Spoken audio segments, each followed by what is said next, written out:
which was designed to strengthen and modernize the Saudi economy, make it less dependent on oil revenues, and help the Saudi government achieve the goals set out in its Vision 2030.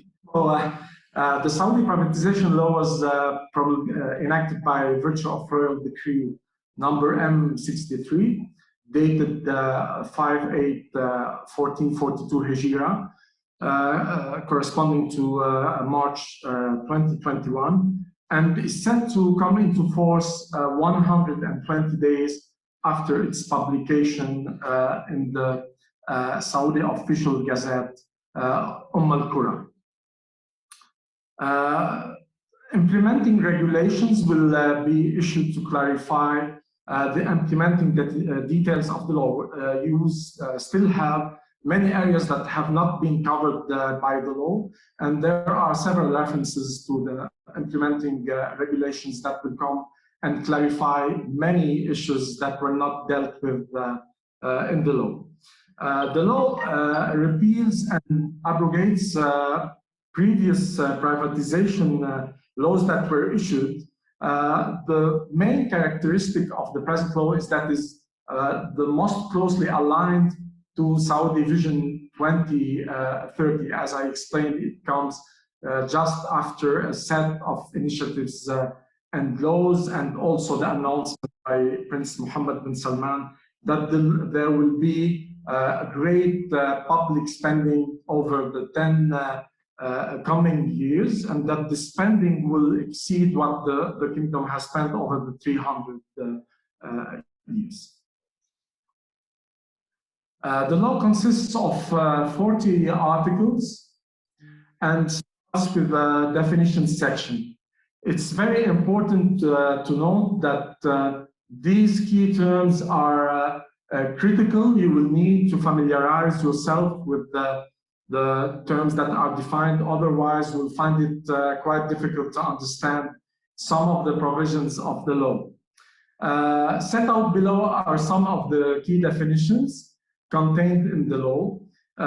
So you will find a definition of the center, which is the National Privatization Center, the Ministry of Finance, which will play a critical role in the tendering process.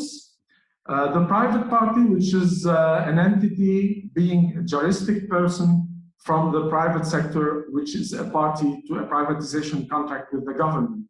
A public person will not fit the definition of a private party, and therefore there will not be a public-private partnership between two public entities. Necessarily, there will need to be a private person. Infrastructure is defined as the public facilities or assets, whether of a permanent or temporary nature, movable or immovable, tangible or intangible, including rights and, most importantly, intellectual property rights.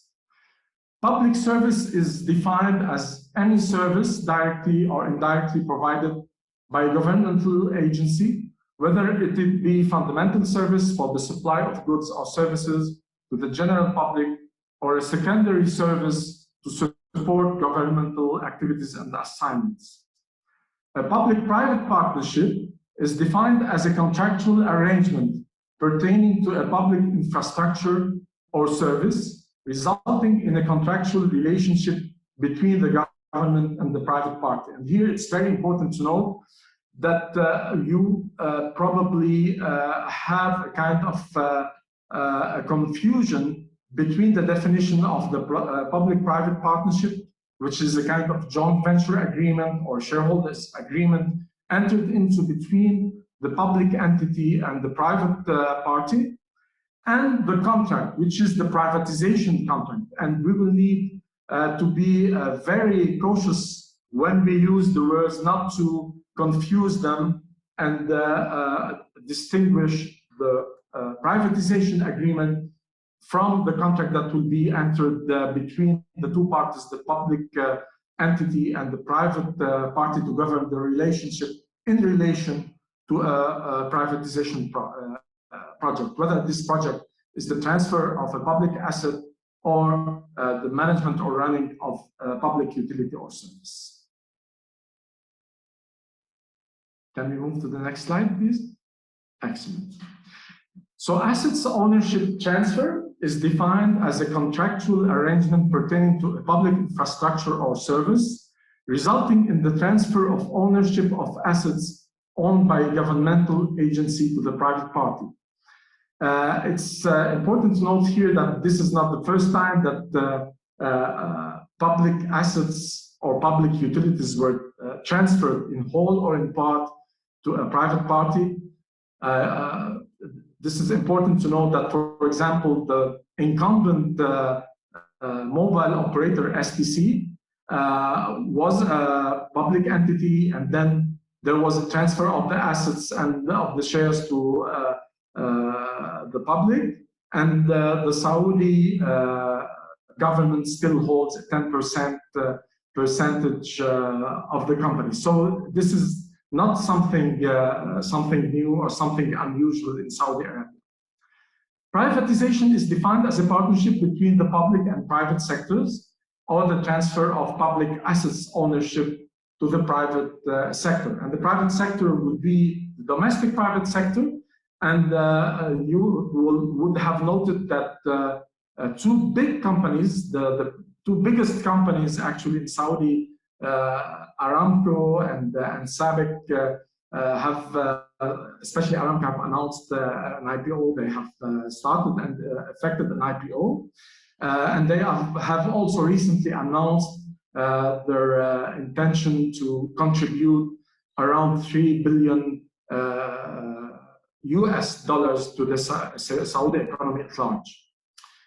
Contract has been defined as the privatization contract, and as I told you, we should not confuse it with the public-private partnership agreement. Related contract is a contract related to the privatization contract, which is required for the execution of the privatization project and is entered into on behalf of the government with the private party or on any third party.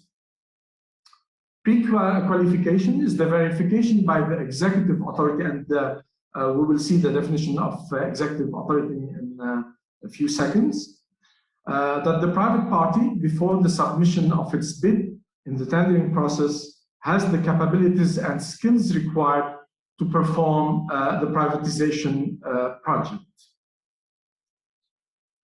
Automatic bid has been defined as a bid related to a privatization project that was not submitted within the framework of a request for proposals, an RFP.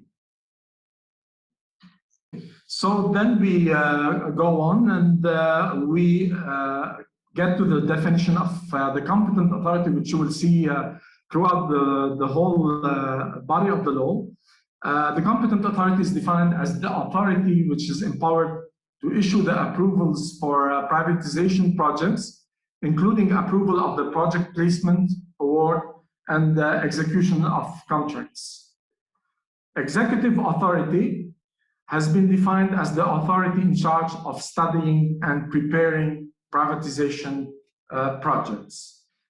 Then the law goes on to set out the objectives of the privatization law and the privatization projects. Actually, it's Article 3 of the law that sets out the objectives assigned by the Saudi government to privatization projects, and which are broadly aligned on the same objectives as set out in the Saudi Vision 2030, which are namely to help achieve the strategic goals of the government bodies, rationalize their spending, and increase the kingdom's revenues and the competitiveness of the national economy, and also reduce its reliance, as we said in the introduction, on oil revenues.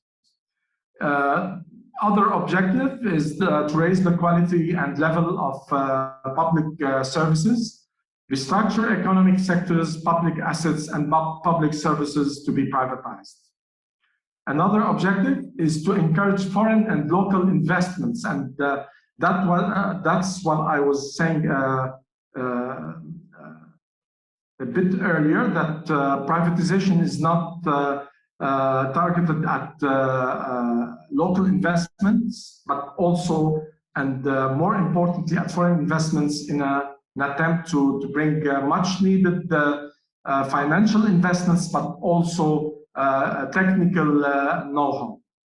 So encourage foreign and local investments and increase the share of the private sector in local production. Also, one of the objectives is to widen Saudi citizens' ownership of public assets, increase employment opportunities, and this is a top priority for the Saudi government for the time being, and optimize exploitation of the national workforce.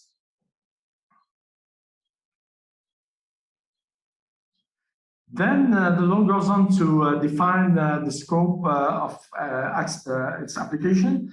It will apply to all contracts entered into between public and private ministries and other governmental agencies and the companies incorporated by the government, or in which the company owns directly or indirectly more than 50% of the share capital. The purpose of incorporation or ownership of such companies shall be the implementation of a privatization project to the exclusion of contracts that were entered into before the effective date of the law, unless these contracts are amended, extended, or renewed after the coming into force of the law.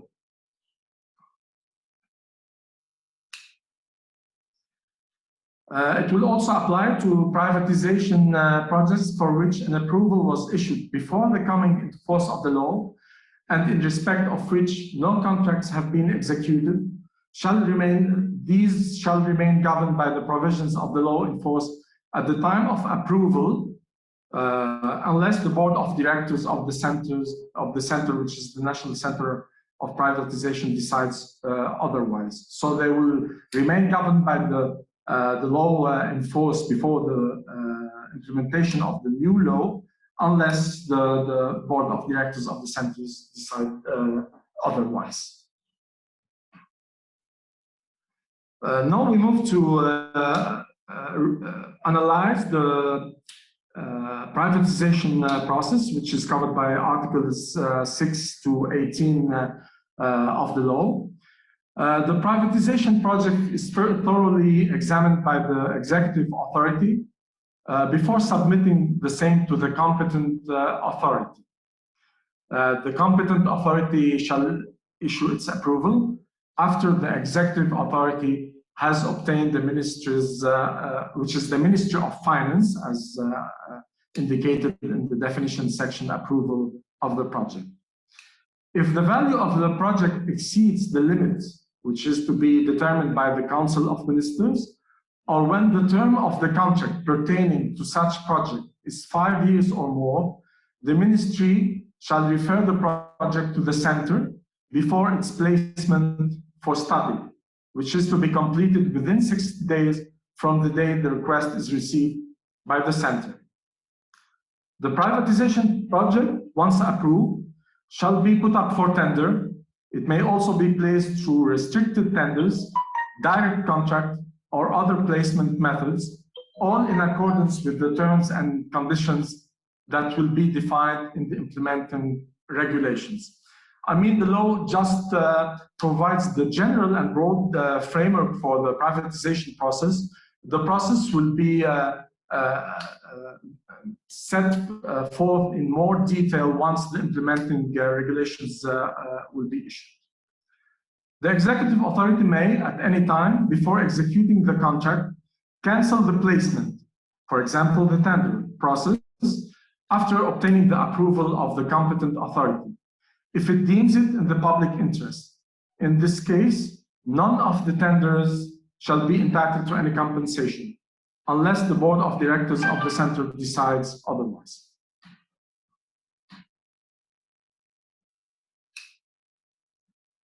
Now we will move to review some of the provisions that govern the privatization project company. The executive authority may compel the best tender to incorporate a privatization project company. This company will execute the project if the tender is awarded the project. That will act as the private party in the contract, provided that this is expressly provided for in the tender documents.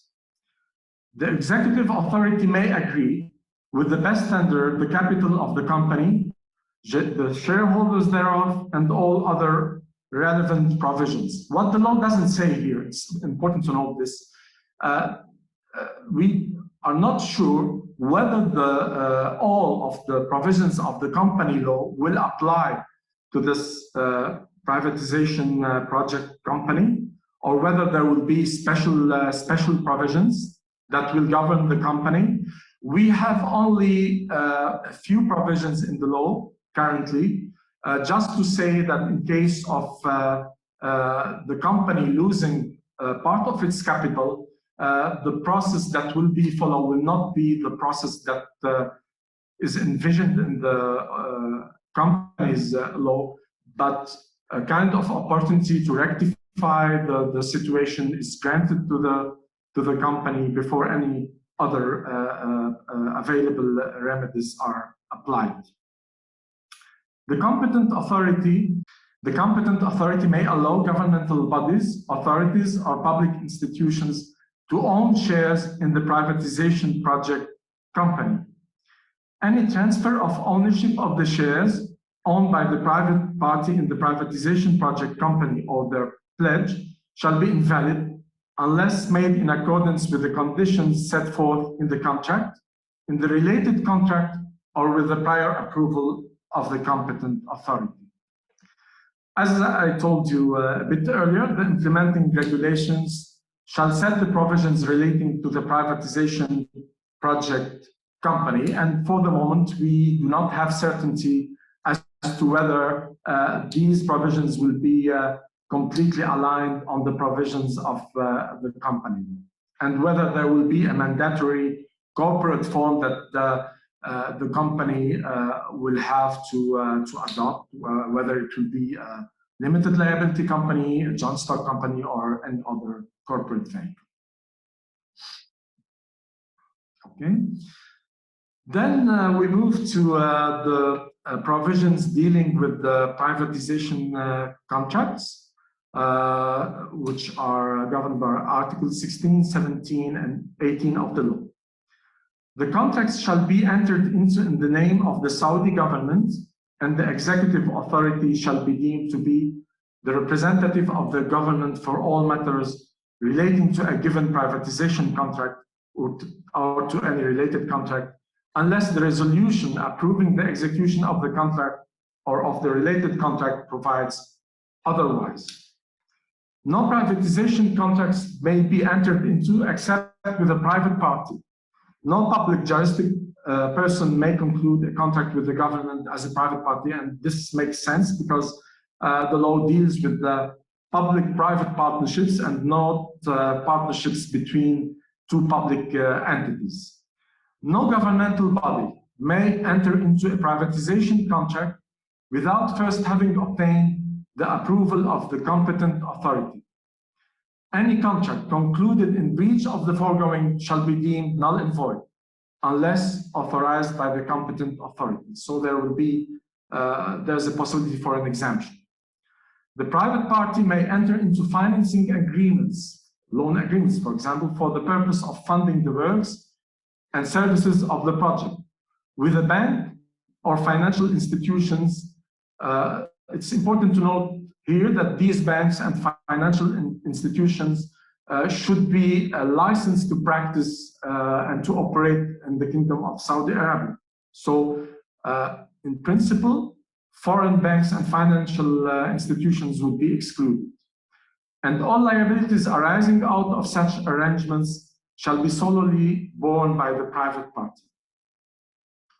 The private party may mortgage an asset owned by it in the project in order to obtain financing. So this asset will serve as a collateral for the loan or the credit facility or other facility. So now we'll move to review the provisions governing the public-private partnership agreement, which is the agreement that would be entered into between the public entity and the private party to govern the relationship in relation to a privatization project, a contract, and a related contract. The term of the partnership agreement shall be mutually agreed between the parties, provided that its initial renewed or extended term may not exceed 30 years from the date of its execution or from its effective date, if subsequent to the execution date. The competent authority may, at the recommendation of the executive authority, approve an extension of the initial 30 years term for the following reasons. If the privatization project is delayed or interrupted because of circumstances beyond the will and control of the parties, force majeure, for example.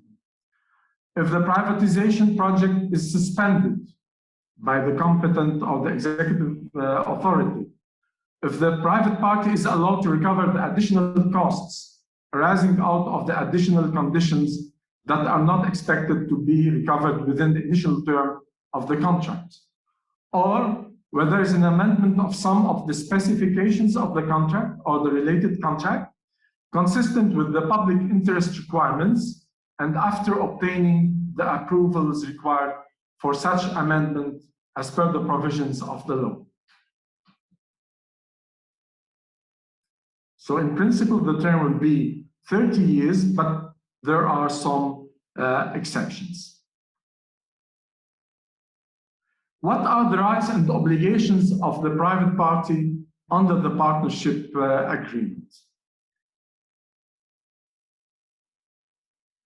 The private party shall be under an obligation to treat equally the beneficiaries, i.e. the users of the works and services. And this is an important principle of administrative law.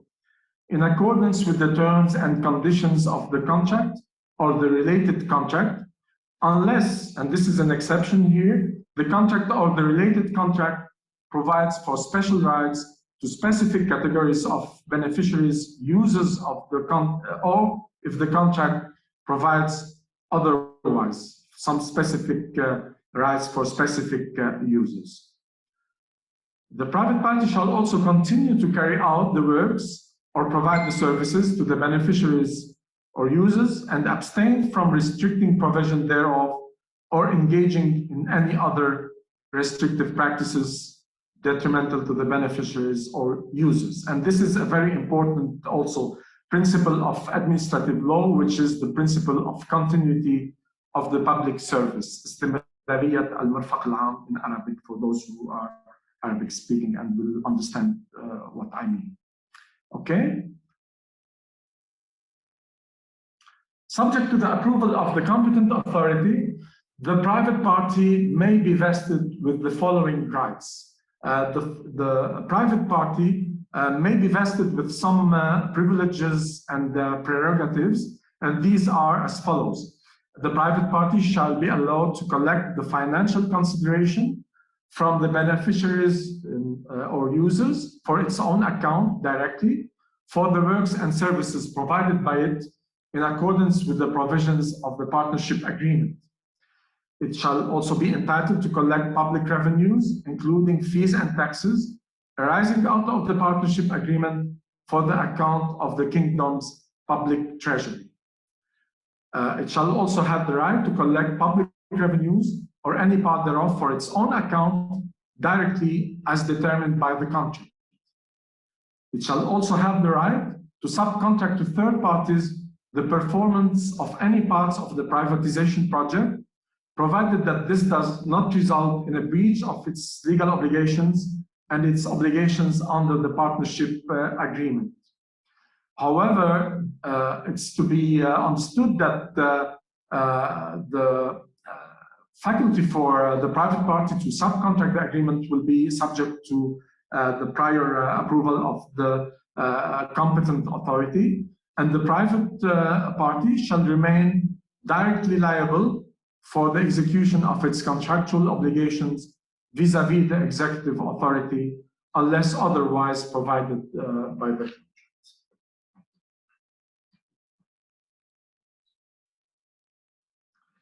Now, the private party is prohibited from doing certain things.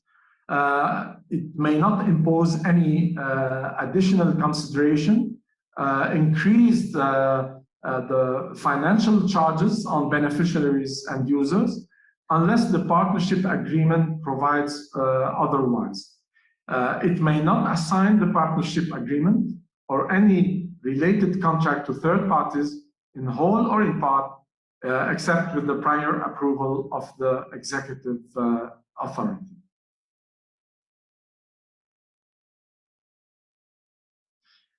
What is the sanction of the breach of the contractual obligations by the parties? When a party fails to perform its obligation according to the contract, what would happen? Will there be any financial sanctions? Will that result in the termination of the agreement? Let us move to see what Articles 27 and 28 of the law say about that. The contract or related contract may provide for penalties for delay, penalty clauses, or damages to compensate for the breach by either party of its contractual obligations. The contract or related contract shall also determine the method for computing the compensation damages, which may be expressed as a lump sum, a percentage of the contract value, or any other form as specified in the contract or related contract. It is important to note here that the law also provides for the possibility for the parties to agree liquidated damages, which are thus allowed under the law. The executive authority may, after obtaining the approval of the competent authority, terminate the contract and/or the related contract before the expiry of their term. So these are cases of early termination in case of breach of the contract in the following events. If the private party fails to perform its material contractual obligations, which is a standard termination trigger, or is unable to achieve the agreed upon quality level, the contract shall determine which obligations of the private party are material for the sake of considered a material breach triggering termination. Another event of termination is whether a private party is adjudicated bankrupt or is liquidated, and is another standard termination trigger. The contract may also be terminated by the public authority if the public interest so requires.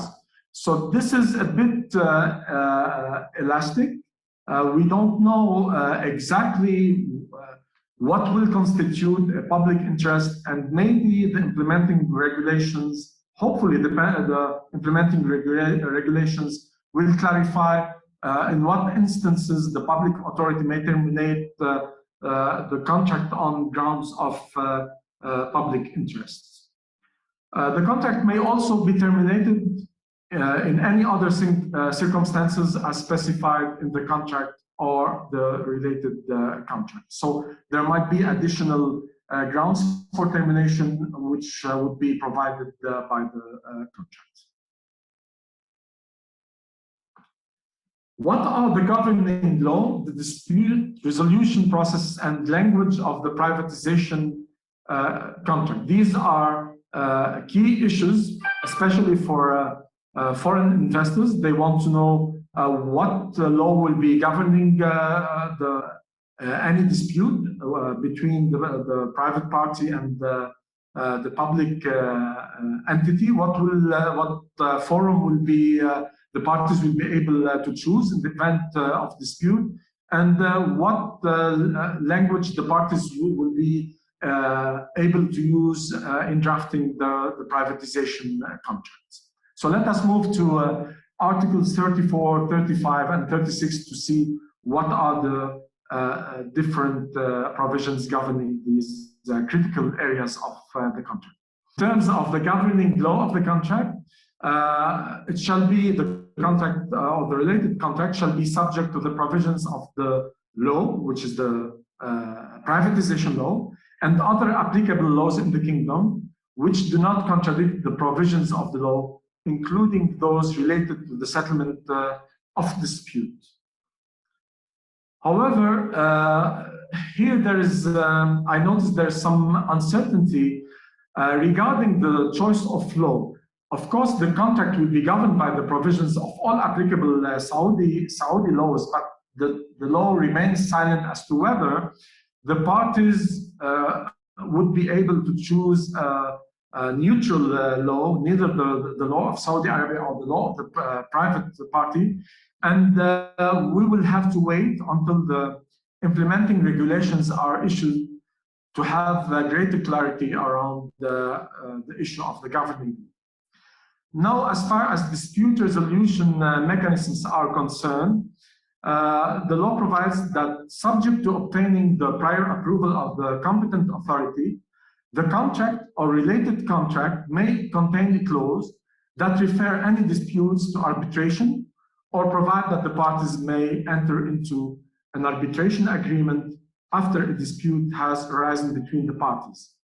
The arbitration clause or agreement shall determine the law applicable to the subject matter of the dispute. And as I said, there is still some uncertainty as to what this governing law will be, whether the parties will be free to agree the governing law. Referring the possibility for the parties to refer their disputes to arbitration is very important. Previously, for example, under the Saudi procurement law or tendering, public tendering law, parties were not able, for example, to refer their disputes to arbitration unless they had obtained the council, the prior approval of the Council of Ministers, especially the public entity. And now, under the amended public procurement law, the parties have been allowed to refer any disputes to arbitration. So this is real progress in this regard. As far as the language of the contract is concerned, Arabic shall be the language, because in Saudi Arabia, Arabic is the official language. So especially for legal transactions and official legal documents. So Arabic will be the primary language of issuance, not only the primary language of the contract, but also the primary language of the placement documents, for example, the tender documents, and the language of the contract or related contract. Of course, these documents may be issued in any other language, subject to the approval of the competent authority. And here, I would not recommend enough to foreign investors, if they enter into a privatization contract with the Saudi government, to have the contract translated by a highly reliable translator, because sometimes the meaning is lost in translation, and it can, from my experience, lead sometimes to dramatic consequences for the foreign investor, especially if the contract contains some Anglo-Saxon concepts. So now we move to see what are the key principles that are contained in the law in terms of equal treatment of foreign investors, whether they are allowed in connection with the privatization project to lease and acquire property. These are issues that are dealt with in Articles 36, 37, and 38 of the law. Suffice it to say that without prejudice to any applicable laws and international or regional conventions that may provide otherwise, to which the kingdom is a party, foreign investors shall enjoy the same treatment